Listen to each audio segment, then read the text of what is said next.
Bonjour, je m'appelle Lilou Bourgoin, je viens de l'école André Barbet à Val-au-Perche en Normandie. J'adore l'équitation, lire et rire. Je vais vous lire un extrait de On a perdu Raoulinho de Roland Martin, paru aux éditions Didier Jeunesse.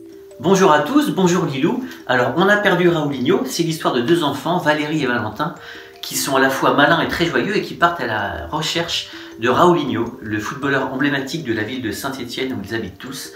Et donc Raoulinho, qui est un joueur très fantasque, a disparu.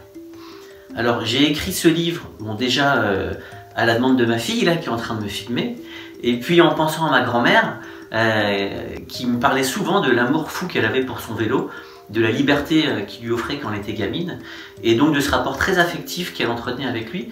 Et ça me paraissait amusant de raconter une histoire depuis le point de vue d'un vélo. Donc c'est la particularité de ce roman.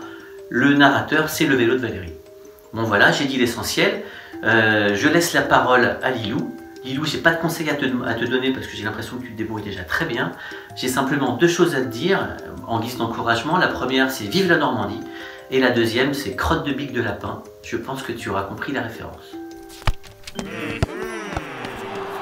Dans cette histoire, il est question de Raoulinho, un joueur de foot de Saint-Étienne. Ce joueur est célèbre parce qu'il ne joue pas bien. Un jour, il disparaît. Valérie et son ami Valentin décident alors de partir à sa recherche. Je vais vous lire le passage où Valérie, son papy et son papa apprennent que Raoulinho a disparu. « Vous avez vu ça ?» s'exclame papy à la table du petit déjeuner en refermant son journal. « Raoulinho a déserté !»« Oui, bloup bloup, j'ai entendu ça, bloup bloup, à la radio », confirme le père de Valérie, le nez plongé dans son bol de café. « Ah, mais je pensais qu'il avait disparu !» s'étonne Valérie. « Déserté et disparu, bloup bloup, c'est un peu pareil, ma puce. »« Mais où ?»« Ah, bloup bloup bloup, bah si on le savait. »« Et c'est si grave que ça qu'il est disparu ?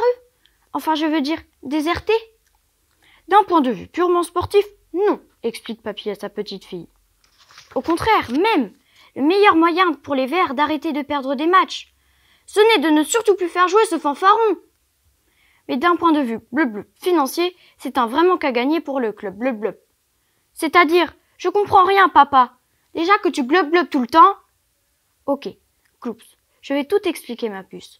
Cloups, commence le père en avalant une dernière gorgée de café avant de poser son bol sur la table. C'est très simple.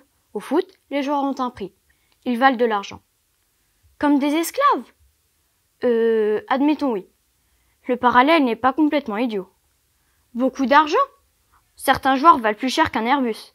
On peut dire que les prix s'envolent. Hé hé ! Mais bref, si le club ne remet pas la main sur ce Raoulinho, il ne pourra jamais le revendre à un autre club. Le bonhomme a beau avoir les pieds complètement carrés, et il représente un beau paquet de sous. Mais pourquoi il vaut des sous s'il est si nul ? Parce qu'il fait des millions et des millions de vues sur YouTube, ma puce, et que ça génère des millions et des millions d'euros qui remplissent les caisses du club. Pour résumer, le club de foot gagne des sommes d'argent colossales en faisant jouer son plus mauvais joueur. Mais c'est n'importe quoi ! Absolument, et c'est précisément ça, le football, conclut papy dans un éclat de rire rutilant avant de rejoindre son fauteuil, le journal à la main. Sur le chemin de l'école, Valérie repense à Raoulinho. Elle se livre à voix haute, se confie à moi. Je peux tout te dire parce que je sais bien que tu le répéteras pas. C'est l'avantage avec les vélos. Oui, enfin bon, fais quand même attention, Valérie. Tu ne connais pas l'expression ? Il faut se méfier d'un vélo qui dort. Tu sais, poursuit-elle, dans le fond, je crois que je l'aime bien, moi, ce Raoulinho. Déjà parce que personne ne l'aime, le pauvre. Alors ça le rend attendrissant. On a comme envie de le protéger. Et puis pour moi qui ne comprends rien à rien au foot, qui n'en raffole vraiment pas pour tout dire, ça me plaît bien l'idée qu'il zigouille le résultat des Verts par sa maladresse.